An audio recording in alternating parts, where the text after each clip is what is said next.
예수님의 이름으로 기도합니다. 아멘.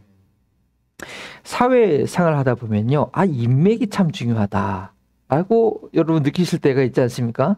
제 주변에도 저희 인맥을 좀 사용하려는 사람이 있어서 그러긴 한데, 왜냐면 사회생활은 기본적으로 신뢰가 있어야 하는데, 자신의 좋은 모습에 대해서 어딜 가든지 많은 사람들이 알고 있다 라고 하면 그 사람이 앞길이 좀 평탄하죠. 이게 잘 열릴 수가 있는 것이죠. 특별히 나를 알고 있는 사람이, 내 장점을 알고 있는 사람이 영향력 있는 사람이고, 웬만한 문제는 그 사람이면 다 해결해 줄 수 있다고 한다면 그것보다 큰 자산이 없습니다. 그래서 미국 사회에서는 이 레퍼런스 추천서가 중요해요. 우리 대학가 연수 준비한 친구들도 어떤 선생님한테 어떻게 나를 그분한테 잘 어필하고 날 잘 아는 선생님한테 부탁해야지 제대로 쓸 거 아니에요. 그게 또 대학에 들어가는데 엄청난 영향이 미치잖아요. 그만큼 이 사람의 관계, 누군가 나를 대신 이렇게 내가 내 스스로 어필하는 게 아니라 누군가 나를 대신 얘기해 준다는 건 참 중요한 것 같아요. 저희가 예수님을 믿고 알고 관계하는 것도 같은 이치입니다. 죄인이 거룩하신 하나님 앞에 나아갈 수 없지만, 감히 용납될 수 없지만, 하나님께 죽도록 순종하신, 그리하여 죽음에서 부활하신 예수님께서 나를 아시고, 또 내가 예수님을 알고, 그래서 부족하고 연약한 나를 위해서 하나님 앞에서 중재해 주시기 때문에 우리가 구원받는 것이죠. 그리고 그게 잘 되기 위해서는요, 나만 예수님을 아는 것이 아니라 예수님이 확실히 나를 알고 계셔야 합니다. 이 관계 회복, 이 관계의 그 중재의 역할은요, 중재자의 역할은 실생활에서도 경험하게 됩니다. 가정에서도 중재의 역할이 필요하고 중요하죠.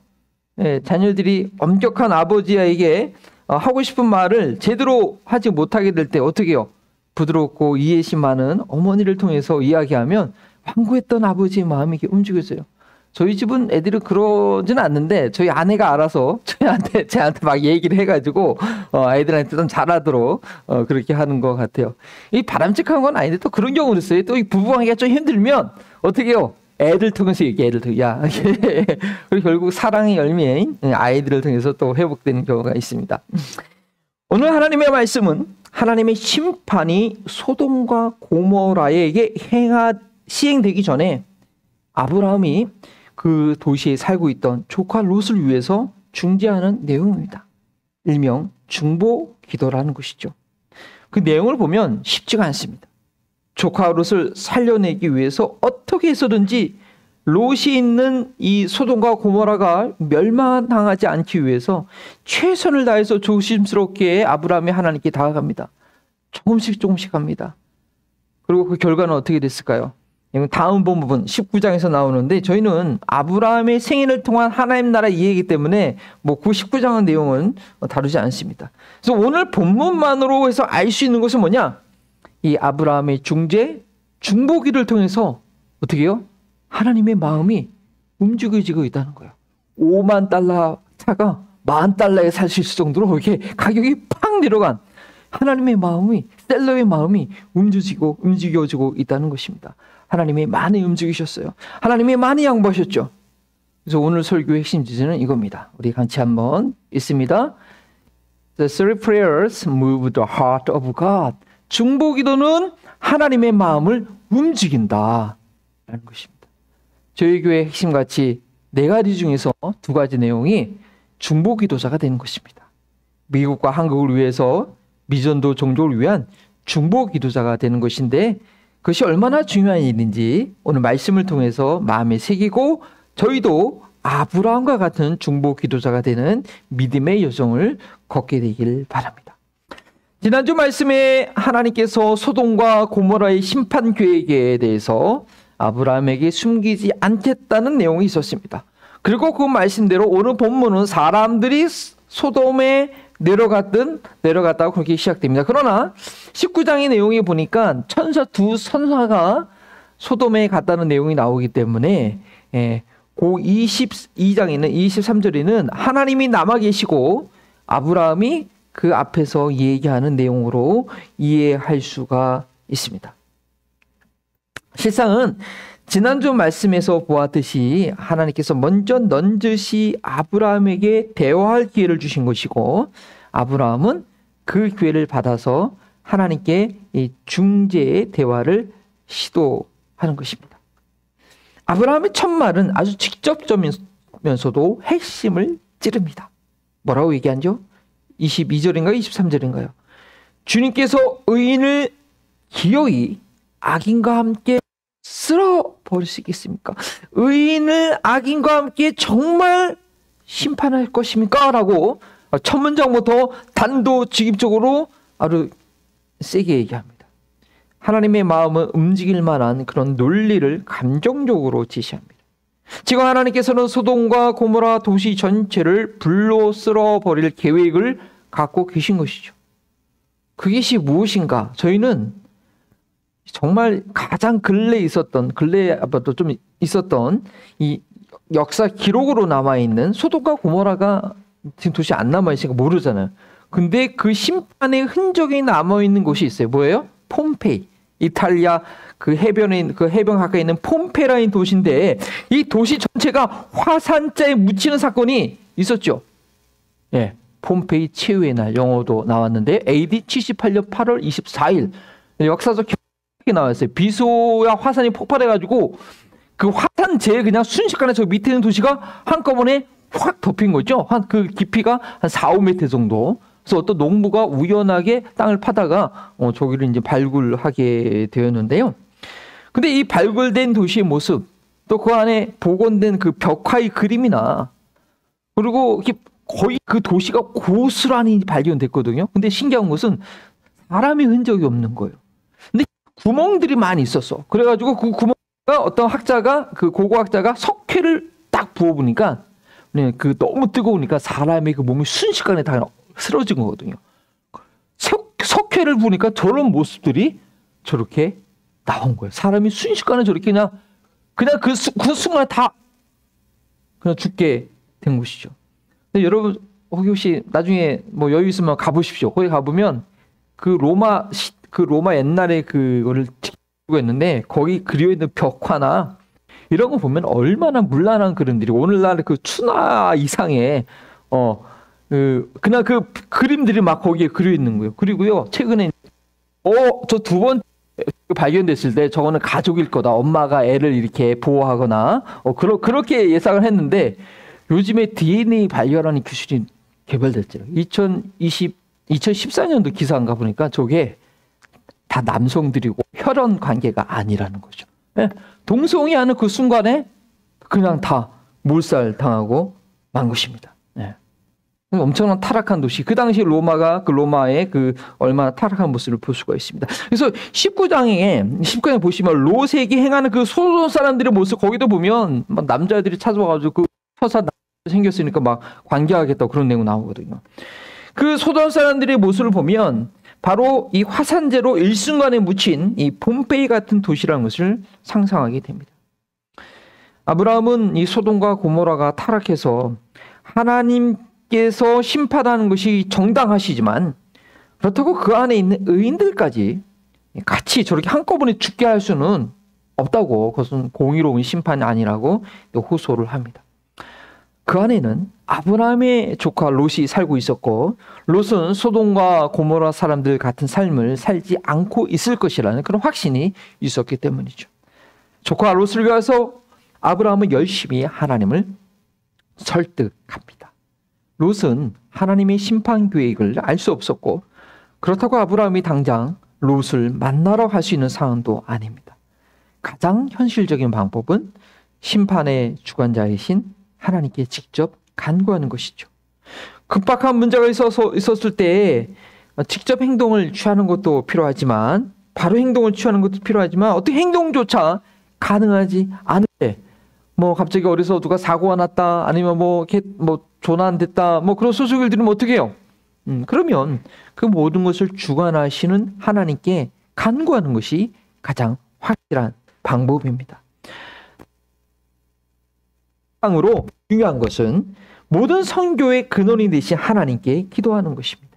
저희가 매주일 사우디아라비아와 부탄을 위해서 기도하는 것이 바로 그런 의미가 있습니다. 그런데 그냥 형식적으로 기도하는 것이 아니라 사실은 현지의 상황을 알고 구체적으로 좀 간절하게 기도할 필요가 있습니다. 그래서 선교사님들이 안락한 삶을 놔두고 그 어려운 선교 현장에 사시면서 거기에 소식을 우리에게 알려주고 우리는 그 기도 편지를 갖고 기도를 해야 되는 것이죠.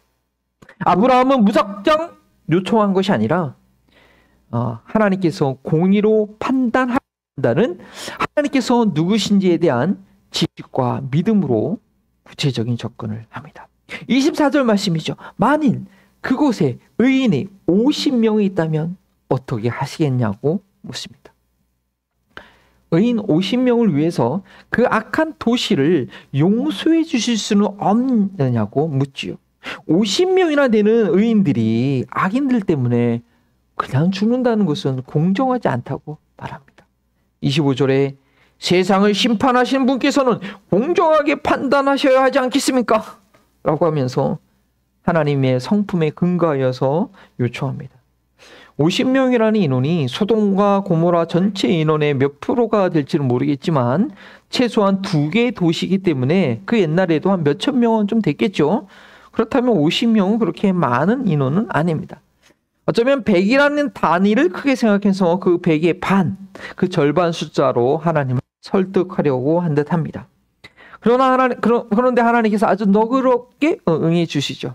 26절에 의인 10명만 찾을 수 있으면 50명만 찾을 수 있으면 내가 그들을 모아서라도 그 성 전체를 용서해 주겠다고 답하십니다. 일단 아브라함은 하나님께서 의인들로 인하여 성 전체를 용서해 주실 것이라는 것을 일단 확인했습니다. 심판을 작성하셨던 하나님의 결정이 바뀔 수 있다는 가능성을 확인한 것이죠. 하나님의 마음을 살짝 움직여진 듯합니다. 그런데 아브라함은 거기서 멈추지 않고 한 발짝 더 나아갑니다. 28절입니다. 소돔 50명에서 5명, 50에서 5, 단어 유의죠. 예, 모자르면 어떻게 하시겠습니까? 이런 요청을 할 때 아브라함은 자신을 지극히 낮춥니다. 27절에 티끌이나 재밖에 되지 않는 주제에 제가 감히 주님께 아뢰입니다 라고 먼저 그렇게 자신을 낮추죠. 사실상 아브라함은요, 거의 가능성이 없는 상황에서 지금 중재하고 있는 것입니다. 관계 회복이 거의 안 될 상황에서 지금 막 중재를 하려고 노력을 하고 있는 거예요. 이미 심판이 결정된 상황에서 어떻게 해서든지 하나님의 마음을 돌이켜보려고 하는 것입니다.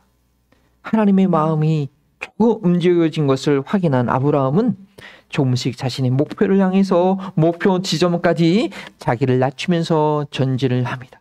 29절에 다시 한번 아래가지고 5명 바로 깎았어요. 40명 낮춰줬어요. 그리고 30절에 노하지 마시고 다시 말하는 것을 허락해달라고 하면서 몇 명을 깎냐? 이번에 10명을 줄였어요. 31절에 감히 주님께 아른다고 하면서 또 10명을 줄이네. 하나님께서 20명까지 받았어요. 20명만 있어도 내가 그 성 전체를 멸하지 않겠다라고 말씀하십니다. 아브라함도 그만큼 그곳에 의인이, 그 소돔과 고모라의 의인이 없다는 것을 짐작은 하고 있었습니다. 하나님께서도 그것을 아셨는지 아브라함의 요청에 대해서 그만큼이라도 찾을 수 있다면 용서해 주겠다는 그런 같은 패턴의 답을 하십니다. 아브라함이 목표 인원을 한 번에 말씀드리지 않고 몇 번에 걸쳐서 요청한 이유가 무엇일까요? 저희가 잘 모르죠. 그냥 상상을 해보면 하나님께서 정하신 심판을 번복하도록 요청한다는 것이 염치가 없어 보일 수 있었을 것 같아요. 그래서인지 마음속 기도하는 이유는 롯 때문에 기도하지만 롯에 가는 이야기는 하나님 제 조카 롯이 있는데 이런 식으로 얘기 안 해요. 롯에 대한 얘기하지 않습니다. 오직 하나님의 공의로운 심판만을 이야기하면서 납득이 될 만한 의인 50명 인원부터 이제 말하기 시작한 것이죠. 모든 것을 아시는 하나님께서는 아브라함의 이러한 접근을 허용하신 것은 모든 민족의 복의 통로가 되어야 될 아브라함이 다른 사람을 위해 중재하는 역할을 알려주기 위해서 그냥 아브라함의 그 접근을 받아주신 것 같아요. 무엇인가를 간구할 때 하나님께서 들어주신다는 것을 성품에 근거하여 간구할 때 들어주신다는 것을 가르쳐 주시는 과정이 될 수 있는 것이죠.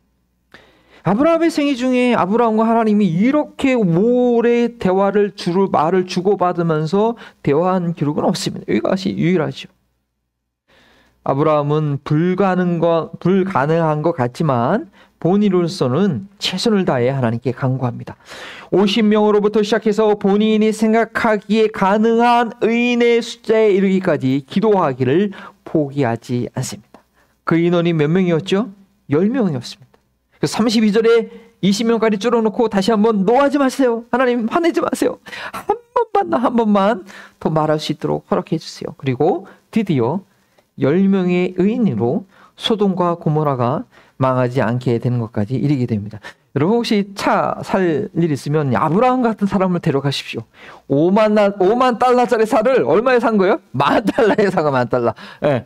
근데 나중에 결국 이거 뭐야? 그냥 이 셀러는 그냥 차 거저 주겠다는 거죠. 근데 나중에 보니까 이 10,000달러도 없어. 그런 상황이에요, 사실은.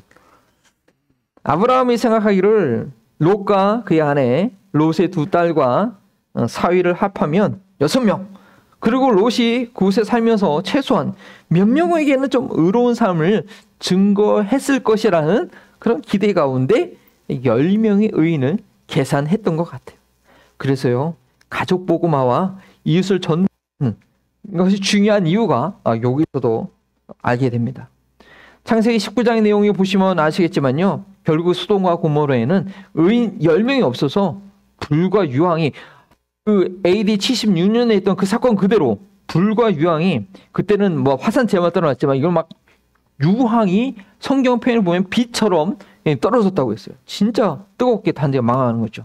그래서 다 흔적도 없이, 지금은 흔적도 없죠. 물론 고고학자들은 찾긴 하는데 거의 못 찾습니다. 사라지고 맙니다. 아쉽게도 롯은 가족의 복음화도 이웃에게 의로운 삶에 대한 증거 열매도 맺지 못하고 만 것이죠. 그러나 내용을 19장 읽어보시면 알겠지만 결과적으로는 롯과 그 2딸 셋은 목숨을 건지게 됩니다. 목숨을 건져준대요. 그 이후의 내용을 보면 가관이죠, 사실은. 말도 안 되는 상황이 나타나죠. 의인이 10명도 살지 않고 있던 소돔과 고모라는 하나님께서 더 이상 두고 볼 수 없는 불의 심판을 받아야 하는 곳이 되었지만 하나님께서 아브라함을 기억하셔서 롯을 건져주셨다는 내용이 창세기 19장 29절에 기록되어 있습니다. 이 중보하려고 했던 그 본래의 목적은 어쨌든지 이루어졌습니다. 그래서 중보기도는 결코 실패하지 않는다라는 그런 주제의 말씀을 증거하려고 했지만 오늘 본문에는 그 결과가 나오지 않았기 때문에 하나님께서 아브라함의 요청대로 계속해서 의인의 숫자를 줄여주시는 내용을 통해서 중보기도가 그런 핵심 내용을 나눈 것입니다. 그러나 중보기도가 실패하지 않는다는 말이나 중보기도가 하나님의 마음을 움직인다는 것은 같은 의미죠. 중보기도로 하나님의 마음을 움직이시는 것이 바로 기도 응답일 것입니다. 그러면 중보기도가 하나님을 갔다 왔다 조종할 수 있죠? 그건 아니죠. 아브라함이 중보기도를 할 수 있게 된 것은요, 하나님께서 그 자신의 마음을 그 앞에 그 전에 그 본문에 자기 마음을 아브라함에게 나눠줬기 때문에 가능한 것이었습니다. 아브라함 때문에 하나님께서 계획을 변경한 것이 아니라 아브라함의 기도를 통해서 하나님께서 본인 마음을 스스로 좀 바꾸기를 원하셨던 것이죠. 에스겔에 이런 말씀이 있습니다. 나 주 하나님의 말이다. 악인이 죽는 것을 내가 조금이라도 기뻐하겠느냐. 오히려 악인이 자신의 모든 길에서 돌이켜서 사는 것을 내가 참으로 기뻐하지 않겠느냐. 하나님께서 아브라함을 선택하신 이유가 아브라함이 하나님의 공의로운 도를 그의 후손들에게 가르치며 지키게 하기 위함이라고 하셨습니다. 하나님께서는 아브라함이 공의로운 일을 배우길 원하셨고 행하길 바라셨습니다. 하나님의 정의는 사랑에 근거합니다. 하나님은 악을 심판하시는 공의로우신 분이지만 악을 심판하는 것을 즐기는 그런 학대자는 아니라는 거예요. 저 말씀대로 악인이 돌아오기를 기뻐하지 악인을 심판하는 것을 결코 기뻐하지 않으세요. 어떻게 해서든지 악인이 돌아오기를 오랫동안 기다리시면서 그들의 악을 심판하는 걸 미루고 계시죠. 이 세상에서 지금 재림하는 것이 늦춰지는 이유가 바로 많은 영혼들이 돌아오고 회개할 때까지 기다리고 계신 것처럼 말입니다. 그 하나님의 마음이 오늘 아브라함이 하나님께 중보기도하는 내용과 그 과정 가운데 고스란히 드러나고 있다는 것입니다. 중보기도는 이렇게 하나님의 마음을 공유하는 것이며 하나님의 정의와 사랑을 경험하는 과정입니다. 저는 중보기도 사역을 한국에서 부목사 사역을 처음 시작하면서 2005년이었던 것 같아요. 교회가 참 그때 어려운 상황이었는데 2005년도 2월 달부터 목사님 중보기도 사역을 시작하셔서 저도 거기서 골방에 들어가서 시간표대로 기도한 걸 해봤어요. 그리고 미국에 바로 그 다음에 2006년에 미국 유학 왔는데 그 한인교회에서 이제 처음으로 파트타임으로 이제 하이어 될 때 무슨 일을 사역을 저한테 맡기셨냐면 이 중보기도 사역을 맡기셨어요. 그래서 이것이 2007년이었던. 그때부터 지금까지 이 중보기도 사역을 쉬지 않고 하고 있습니다. 교회 안에서 중보기도 사역을 일으키기도 하고 또 제가 직접 중보기도 팀을 사역을 맡지 않으면 그냥 중보기도 사역자로서 꾸준히 지금까지 그 자리를 지금 지키고 있습니다. 그때 그 교회 목사님이 그 교회 작년 선도가 한 1000명이었는데 10분의 1을 해야 된다고 100명 중보기도자 세우라고 막 푸시를 하셔가지고 저도 거기에 맞춰서 막 열심히 했던 기억이 나요. 그래서 100명 이상 중보기도사가 생겼어요. 네.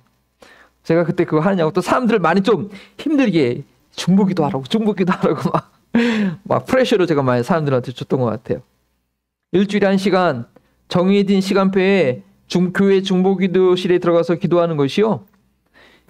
다른 사람을 위해서 쉽지 않습니다. 그냥 다른 일 1시간 쓴 거 금방 하는데 다른 사람을 위해서 기도하는 1시간 쓴다는 거 이거 쉬운 일이 아닙니다. 교회에서 하라고 하도 협박해가지고 억지로 시간표에 사인업은 했지만 했어도 그게 그 기도실에서 1시간 보내는 게 정말 어려운 것이죠. 왜냐하면 중보기도는 자기가 하고 싶다고 해서 할 수 있는 것이 아니라 하나님께서 자신의 하실 일에 대한 마음을 나눠 주셔야지 그 기도가 가능한 것이기 때문입니다. 중보기도는 결코 다른 사람의 문제 해결을 위해서 하는 것이 아닙니다. 하나님의 마음의 짐, 그 소돔과 고모라를 향한 그 마음의 짐을 나누는 것입니다. 하나님께서 행하실 일을 알고 그 일에 대한 부담감을 함께 갖는 것입니다. 그러할 때 하나님께서 자신의 마음을 나누어진 사람들을 통하여서 그 마음에 움직여지는 것을 보여주시는 것입니다. 그것을 통해서 그리고 또 하나님의 그 정의, 악을 심판하는 정의, 그러나 그 악을 다 심판하기 원치 않는다. 정말 의인 단 10명만 있어도 내가 정말 그들 살려주기 원한다는 하나님의 사랑을 또한 하나님의 그 마음이 움직여지는 것을 통해서 배우게 되는 것이죠. 중보기도를 하다 보면 특별히 어떤 기도 제목에 마음이 확 끌릴 때가 있습니다. 어떤 기도 제목을 갖고 기도할 때면 그렇게 마음이 아프고 간절히 기도가 되는 거예요. 어떤 사람이 허리 아픈 사람을 위해서 기도하는데 어떤 때는 제 허리가 막 쑤시는 경우가 있었어요. 제가 최근 요즘에 중보기도하는 중에서 어떤 어린아이가 있어요. 그 중학생인데 이 혹 때문에 이상하게 걔를 위해서 기도할 때는 저는 뭐 잘 알지도 못하는데 그렇게 마음이 그냥 쓰이고 계속 기도를 하게 되는 것이죠. 어떤 기도 제목에 대해서 모두가 그럴 수 있는 건 아니에요. 하나님께서 그 사람에게 특별히 어떤 사명을 주어줬을 때, 아니 그 사람과는 이것을 나누고 싶을 때 그런 감동을 주시는 것이죠. 우리 남은십자가 제자교회 핵심 가치 중에서 두 번째는 미국과 한국을 위한 중보 기도자가 되는 것이고, 세 번째는 미전도 종족을 위한 중보 기도자가 되는 것입니다. 그러기 위해서는 첫 번째 온전한 제자도 예수님의 온전한 제자가 되어야 합니다.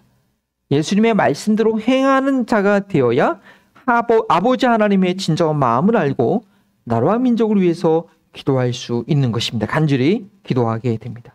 아브라함이 기도해야 했던 상황처럼 전혀 가능성이 없어 보여도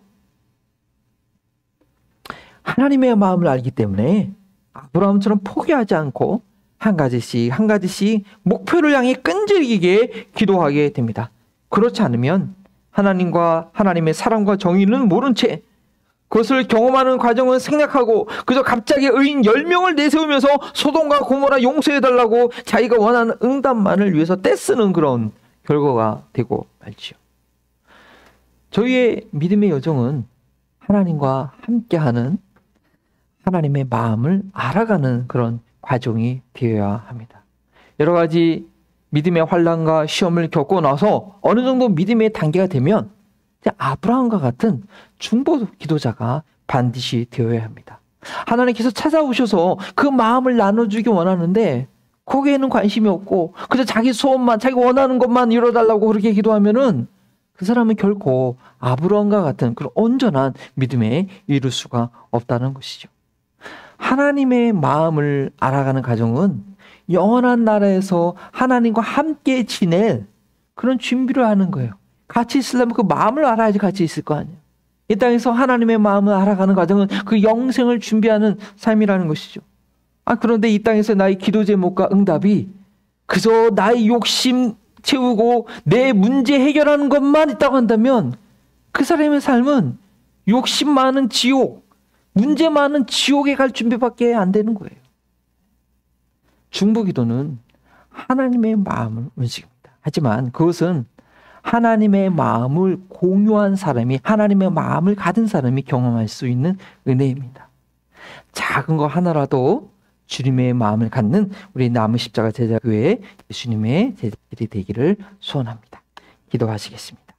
주님 감사합니다. 아브라함의 믿음의 여정 가운데 우리에게 필요한 것, 우리 역시 하나님과 함께 마음을 나누며 중보 기도자가 되어야 된다는 거 우리에게도 보여주시니 감사합니다. 그것이 결코 쉽지는 않지만 영원한 나라에서 내 사랑하는 하나님 아버지와 함께 거할 수 있도록 준비되는, 우리를 준비시켜 주시는 과정인 줄 알고 나의 욕심과 나의 문제만을 몰입해 있는 삶이 아니라 주님의 나라와 의를 구하며 주님의 마음을 함께 담는 저희 교회 될 수 있도록 인도하여 주시옵소서. 감사하며 예수님의 이름으로 기도합니다. 아멘.